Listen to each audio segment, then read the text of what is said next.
A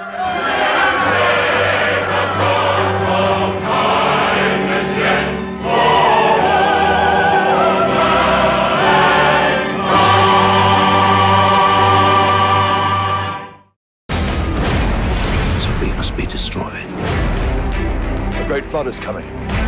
We build a vessel to hold the innocent. Mama! What's them? Olá, bem-vindos ao Cinemarden. O tema desta semana são adaptações bíblicas. Desde o começo do cinema já se fez durante muito tempo adaptações de textos bíblicos, de histórias bíblicas. Não é nada muito novo.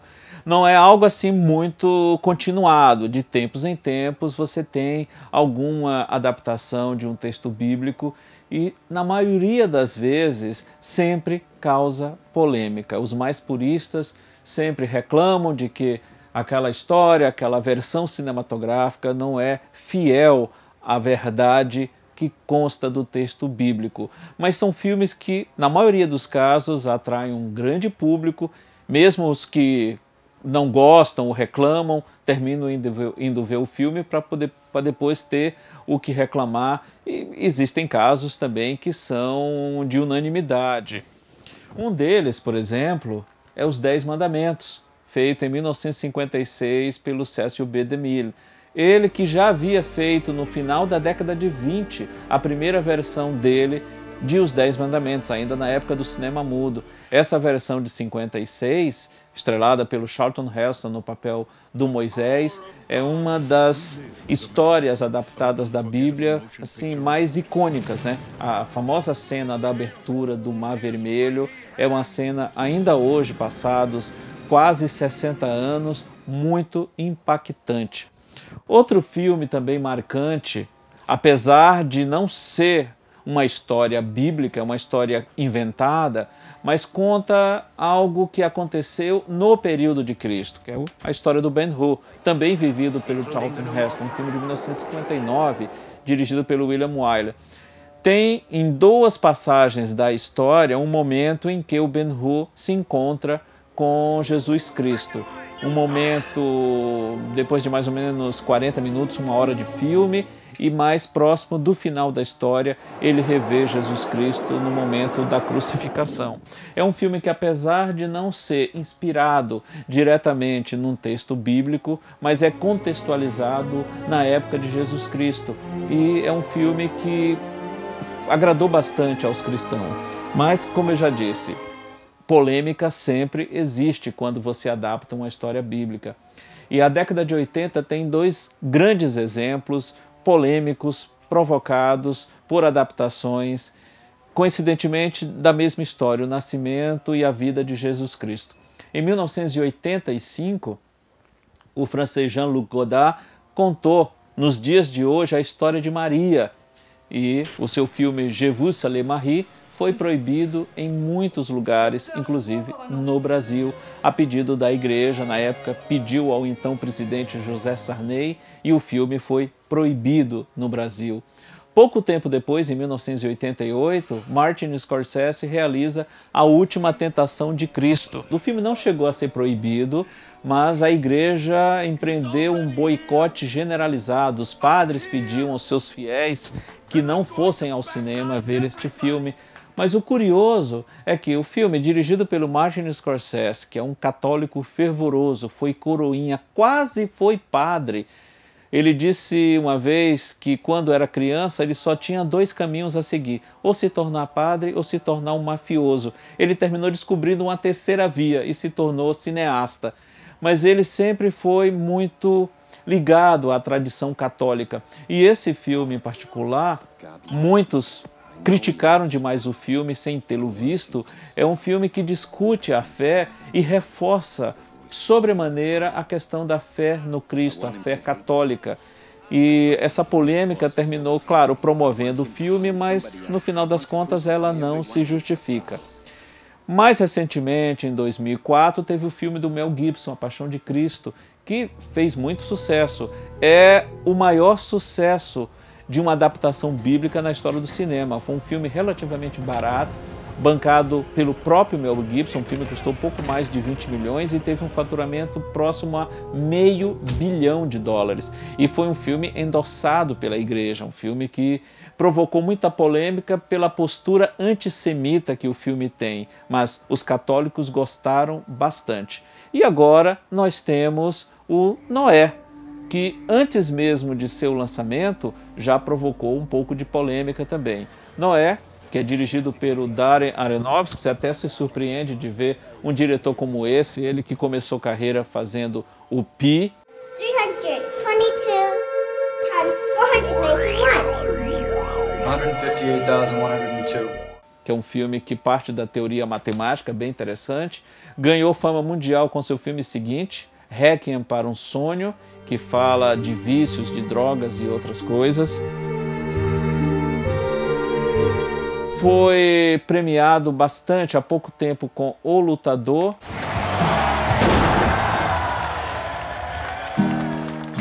Really good. You really brought it. Thank you, thank you. You hang in there. You got a lot of ability.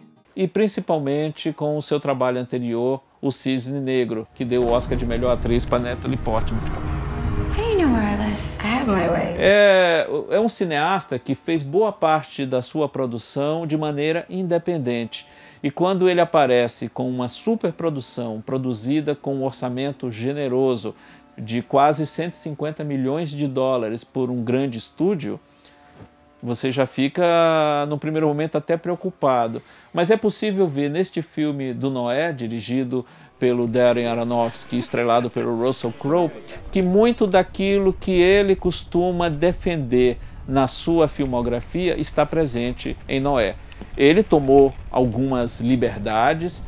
Noé é apresentado muito brevemente no texto bíblico. São poucas páginas que relatam o chamamento que Noé recebeu de Deus. Noé, que era descendente de Sef, o filho caçula de Adão e Eva, ele recebe essa missão de Deus para construir uma grande arca onde a família dele e um casal de cada espécie de animais seria preservado e seria salva de um grande dilúvio que Deus iria mandar sobre o planeta Terra por conta dos pecados cometidos pelos homens.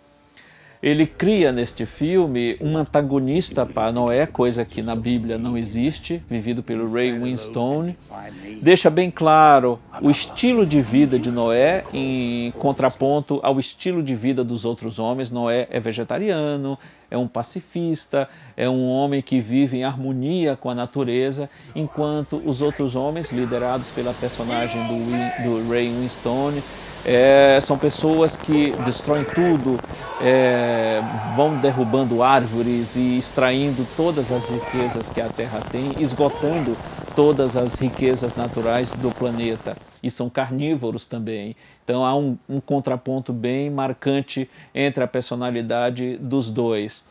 E ele faz uma fusão até curiosa entre duas teorias. A teoria de que o homem teria surgido justamente de Adão e Eva, como é apresentado no texto bíblico, com a teoria evolucionista de Charles Darwin. Ele faz uma conexão entre essas duas teorias que é bem interessante e defende um ponto de vista até corajoso, questionando até que ponto um pedido divino deve realmente ser levado a cabo, a forma como as decisões que Noé tem que enfrentar, algumas até muito difíceis, justamente para fazer valer aquele pedido divino, são em alguns momentos até questionáveis. O filme tem dividido opiniões por conta dessas liberdades e também mexeu um pouco com os islâmicos por mostrar o rosto de Noé, que no filme é vivido pelo ator Russell Crowe. Eles não aceitam que seus profetas sejam humanizados, têm uma feição humana, e isso o filme mostra, e isso provocou a proibição desse filme em muitas praças, principalmente na Ásia. Mas não é nada de novo em se tratando de uma adaptação bíblica. Elas sempre irão gerar polêmica, porque as pessoas sempre esperarão que elas sejam o mais fiel possível ao texto bíblico, e se você acrescenta alguma coisa a mais ou provoca algum tipo de reflexão sobre isso, impondo ou colocando, mesmo que de maneira sutil, uma visão de mundo que você tenha sobre aquela questão, a coisa fica mais complicada. E para fechar, o mais curioso, foi feita na Itália há exatos 50 anos, em 1964, por Pier Paolo Pasolini, um comunista assumido. É curioso perceber que um comunista, que normalmente rejeita a religião, tenha feito talvez a mais fiel, a mais singela, a mais bonita adaptação da vida de Jesus Cristo no filme O Evangelho segundo São Mateus. Até o próximo Cinemarden.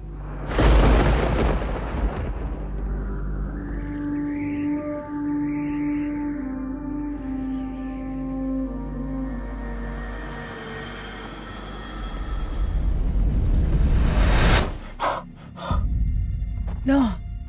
What did he say? He's going to destroy the world. Can it not be averted? Man corrupted this world and filled it with violence. So we must be destroyed. A great flood is coming. We build a vessel to hold the innocent. Mama! What is it? Them! What do you want?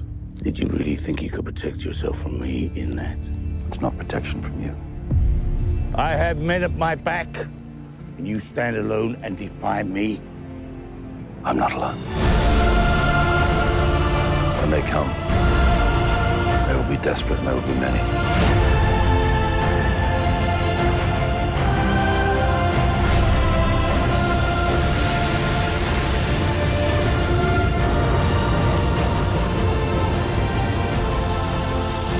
Snakes are coming too? All that crawls, all that slithers. Remember, Noah, he chose you for a reason. Take the ark!